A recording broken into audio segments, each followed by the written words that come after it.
Hello everyone. आप सभी का करेंट अफेयर्स 360 में स्वागत है। उम्मीद करता हूँ आप सभी लोग बहुत अच्छे होंगे। तो आज के इस वीडियो में हम पढ़ेंगे 22 अगस्त 2020 से करेंट अफेयर्स।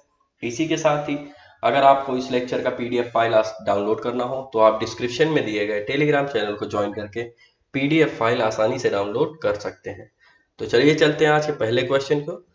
तो पहला क्वेश्चन है, हाल ही में किस राज्य ने भारत के सबसे स्वच्छ राज्य होने के लिए स्वच्छ सर्वेक्षण 2020 की रैंकिंग में शीर्ष स्थान प्राप्त किया? Recently which state has topped the स्वच्छ सर्वेक्षण 2020 rankings for being the cleanest state of India? तो हाल ही में स्वच्छ सर्वेक्षण 2020 के नतीजे घोषित किए गए हैं और इसी के अंदर जो क्लीनेस्ट स्टेट ऑफ इंडिया की रैंकिंग है उसके अंदर छत्तीसगढ़ राज्य को पहला स्थान दिया गया है।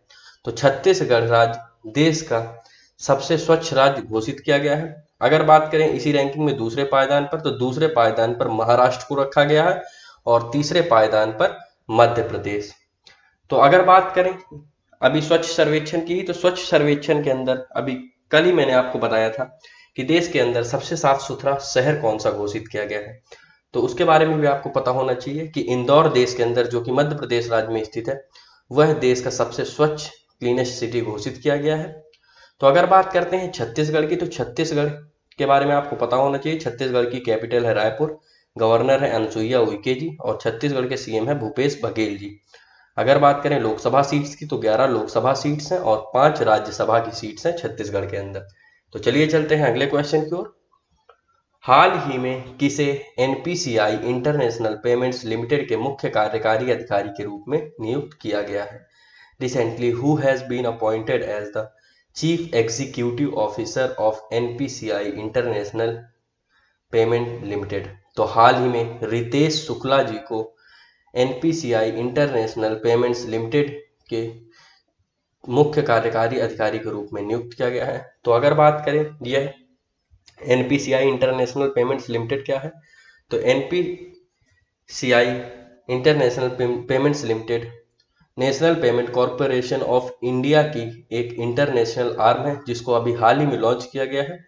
और यह एनपीसीआई इंटरनेशनल पेमेंट लिमिटेड का काम क्या होगा, तो यह जो यूपीआई पेमेंट सिस्टम है और जो देश के अंदर हमारे देश का रुपे कार्ड है, इस सभी को विदेशी कंट्रियों में एक्सपेंड करने के लिए एनपीसीआई ने अपनी इंटरनेशनल पेमेंट्स लिमिटेड आर्म को खोला है। तो अगर बात करें एनपीसीआई के बारे में, तो एनपीसीआई क्या है? एनपीसीआई है national payment corporation of India. यह देश के अंदर जितनी भी रिटेल पेमेंट और सेटलमेंट्स होती हैं उन सभी को मैनेज करती है। और इसका हेडक्वार्टर कहाँ है? इसका हेडक्वार्टर है मुंबई के अंदर। और एनपीसीआई की फाउंडेशन हुई थी 2008 में और एनपीसीआई के एमडी और सीईओ कौन है? दिलीप आसबे जी। तो चलिए चलते हैं अगले क्वेश्चन की ओर। हाल ही में कौन सा राज्य एनआरए स्कोर के आधार पर सरकारी नौकरी की पेशकश करने वाला पहला राज्य बन गया? Recently which state becomes first to offer government jobs on basis of NRA score? तो सबसे पहले एनआरए स्कोर क्या है? एनआरए स्कोर है नेशनल रिक्रूटमेंट एजेंसी, एनआरए का मतलब है यहाँ पर। और एनआरए नेशनल रिक्रूटमेंट एजेंसी एक एग्जाम कंडक्ट करवाएगी जिसे कहा जाएगा कॉमन एलिजिबिलिटी टेस्ट। तो इसी कॉमन एलिजिबिलिटी टेस्ट के अंदर जो भी स्कोर आएगा उसी को एनआरए स्कोर कहा गया है। और इसी के बेसिस पर मध्य प्रदेश देश के अंदर पहला राज्य बन गया है जो गवर्नमेंट जॉब्स प्रोवाइड करेगा। तो अगर बात करें एनआरए के बारे में, तो आपको पता होना चाहिए नेशनल रिक्रूटमेंट एजेंसी, इसको हाल ही में यूनियन कैबिनेट ने मंजूरी दी है। और एनआरए का काम क्या होगा? एनआरए जैसे देश के अंदर जो एसएससी, आरआरबी और आईबीपीएस जैसे एग्जाम होते हैं, इन सभी को अब एक सिंगल एग्जाम में कन्वर्ट करा के national recruitment agency common eligibility test के माध्यम से कंडक्ट करवाएगी। इस एनआरए को बनाने का मतलब क्या था? एनआरए को बनाने का मतलब यही है ताकि जो ये छोटे छोटे सभी एग्जाम हैं इन सभी को एक साथ करवाया जाए और स्टूडेंट्स के ऊपर से सभी जो अन्य एग्जाम हैं बहुत सारे, उन सभी का प्रेशर कम किया जाए। तो अगर बात करते हैं मध्य प्रदेश के बारे में, तो मध्य प्रदेश के बारे में आपको पता होना चाहिए। मध्य प्रदेश की कैपिटल है भोपाल। मध्य प्रदेश की गवर्नर है आनंदीबेन पटेल जी और मध्य प्रदेश के सीएम कौन है? शिवराज सिंह चौहान। मध्य प्रदेश के अंदर लोकसभा की 29 सीट्स हैं और राज्यसभा की 11। तो चलिए चलते हैं अगले क्वेश्चन की ओर।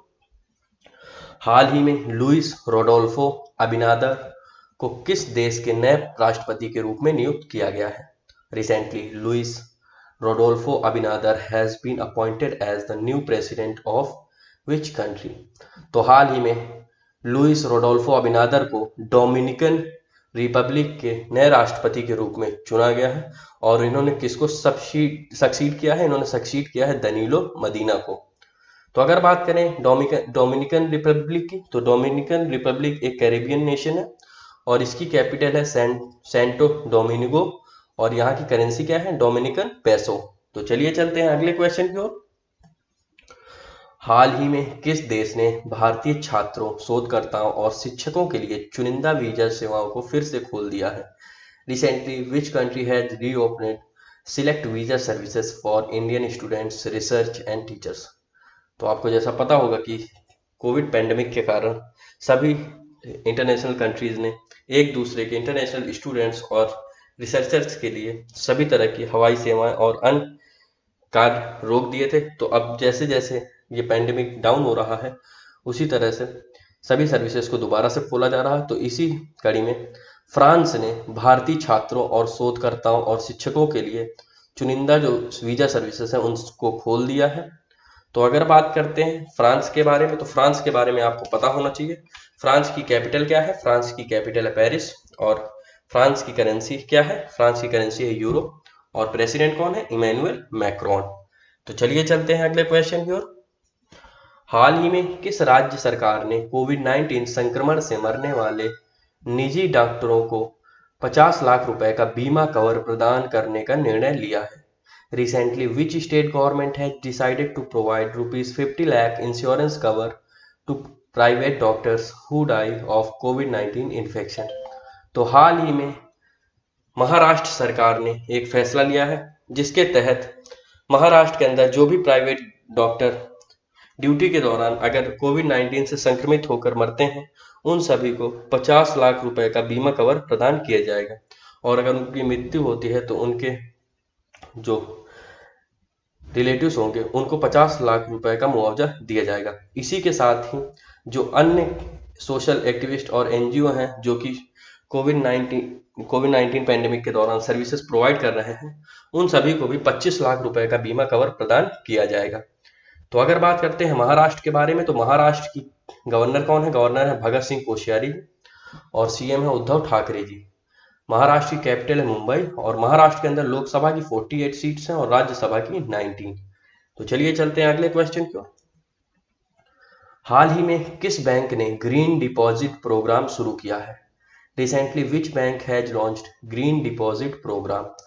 तो हाल ही में एचएसबीसी बैंक ने देश के अंदर ग्रीन डिपॉजिट प्रोग्राम शुरू किया है। यह ग्रीन डिपॉजिट प्रोग्राम है क्या? ग्रीन डिपॉजिट प्रोग्राम को शुरू किया गया है to finance eco friendly projects. तो इस डिपॉजिट प्रोग्राम के तहत जो भी ग्रीन इनिशिएटिव हैं जैसे कि renewable energy, clean transportation, pollution prevention and control, green building, sustainable waste water management और बाकी जो अन्य ग्रीन इनिशिएटिव होते हैं उन सभी के लिए ग्रीन डिपॉजिट प्रोग्राम शुरू किया है। इस डिपॉजिट प्रोग्राम के तहत एचएसबीसी बैंक जो उनके कॉर्पोरेट कस्टमर्स होंगे उन सभी को इस ग्रीन डिपॉजिट प्रोग्राम की क्वार्टरली रिपोर्ट प्रदान करेगा और इसके साथ ही और भी अन्य ऑफर मुहैया कराए जाएंगे। तो अगर बात करते हैं एचएसबीसी बैंक की, तो इसका हेडक्वार्टर मुंबई में है और इसके सीईओ कौन है? इसके सीईओ हैं सुरेंद्र रोशा जी। तो चलिए चलते हैं अगले क्वेश्चन की ओर। हाल ही में उर्वरक एसोसिएशन ऑफ इंडिया के दक्षिणी क्षेत्र के अध्यक्ष के रूप में किसे नियुक्त किया गया है? Recently who has been appointed as chairman of fertilisers association of India southern reason?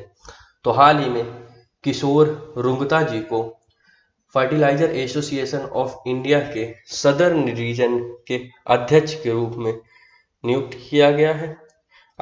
अगर बात करें किशोर रुंगता जी के बारे में, तो किशोर रुंगता जी अभी तक मैनेजिंग डायरेक्टर और चेयरमैन के पद पर तैनात थे fertilisers and chemicals Travancore limited के यहाँ।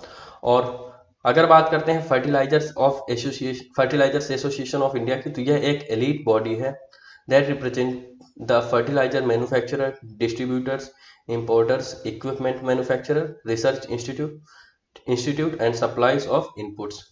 तो अगर बात करते हैं इसके सदर्न रीजन की, जहां के किशोर रुंगता जी चेयरमैन बनाए गए हैं, तो किशोर रुंगता जी सदर्न रीजन को संभालेंगे, जिसके अंदर केरला, तमिलनाडु, कर्नाटका, आंध्र प्रदेश और तेलंगाना राज्य आते हैं। तो चलिए चलते हैं अगले क्वेश्चन की ओर। हाल ही में सूचना और प्रसारण मंत्रालय द्वारा आयोजित ऑनलाइन लघु फिल्म प्रतियोगिता में किस लघु फिल्म ने पहला पुरस्कार जीता? Recently, which short film won the first prize in the online patriotic short film contest organized by the Information and Broadcasting Ministry? तो हाल ही में इंफॉर्मेशन एंड ब्रॉडकास्टिंग मिनिस्ट्री ने एक online patriotic short film contest का आयोजन करवाया था, और इस कॉन्टेस्ट में MI नामक एक शॉर्ट फिल्म पहले स्थान पर रही। तो MI के डायरेक्टर कौन है? डायरेक्टर है अभिजीत पॉल, और इसी फिल्म ने पहला पुरस्कार जीता है, और इसको पुरस्कार के तौर पर 1 लाख रुपए का अवार्ड दिया गया है। अगर बात करें दूसरे पायदान पर कौन सी मूवी थी, तो दूसरे पायदान पर अब इंडिया बनेगा भारत, जिसको देबोजो संजीव जी ने डायरेक्ट किया था। इसको सेकंड प्राइज के तौर पर 50,000 रुपए से अवार्ड दिया गया है, और तीसरे पायदान पर 10 रुपीज नामक शॉर्ट फिल्म थी, जिसके डायरेक्टर है युवराज गोकुल, और इनको पुरस्कार के तौर पर 25,000 रुपए से सम्मानित किया गया था। तो चलिए चलते हैं अगले क्वेश्चन की ओर। विश्व वरिष्ठ नागरिक दिवस कब मनाया जाता है? When is world senior citizen day celebrated? तो इसका सही जवाब है 21 अगस्त। 21 अगस्त को वर्ल्ड सीनियर सिटीजन डे मनाया जाता है। इसका क्या मकसद है, यह क्यों मनाया जाता है? तो इसका मेन मकसद यही है, जो हमारे यहाँ के सीनियर सिटीजन हैं उन सभी के कंट्रीब्यूशन को अप्रिशिएट करना, और उन सभी ने जो भी अभी तक कार्य किए हैं उन सभी को रिकॉग्नाइज करना, और उनकी जो वृद्ध अवस्था में दिक्कतें हैं उन सभी के बारे में अवेयरनेस फैलाना। तो अगर बात करें वर्ल्ड सीनियर सिटीजन डे की ऑफिशियली फाउंडेशन कब हुई थी, तो इसको पहली बार शुरुआत किया था रोनाल्ड रीगन, जो कि अमेरिका के प्रेसिडेंट थे 1988 में, लेकिन इसको officially United Nations general assembly द्वारा दिसंबर 1990 में रिकॉग्नाइज किया गया था। तो चलिए चलते हैं कल के पूछे गए क्विज क्वेश्चन की ओर। तो कल मैंने आप लोगों से पूछा था, हाल ही में किस कंपनी ने ऑनलाइन फार्मेसी नेटमेट्स में बहुमत हिस्सेदारी हासिल की है? Recently which company has acquires majority stakes in online pharmacy Netmeds? तो इसका सही जवाब है रिलायंस रिटेल। रिलायंस रिटेल ने ऑनलाइन फार्मेसी नेटमेट्स के अंदर मेजॉरिटी हिस्सेदारी खरीद ली है। यह डील 622 करोड़ रुपए के आसपास हुई है। तो चलिए चलते हैं आज के क्विज क्वेश्चन की ओर। तो आज का क्विज क्वेश्चन है, हाल ही में किस राज्य ने इंदिरा रसोई योजना शुरू की? Recently which state has launch Indira रसोई योजना? तो आपको इस क्वेश्चन का सही जवाब मुझे देना है। इसके साथ ही आपको अगर आज के करंट अफेयर्स में कोई भी डाउट हो तो आप मुझसे पूछ सकते हैं। अगर आपको वीडियो पसंद आया हो तो लाइक करें, शेयर करें और चैनल को सब्सक्राइब करें, ताकि आपको रेगुलर करंट अफेयर्स वीडियो आसानी से मिलते रहें।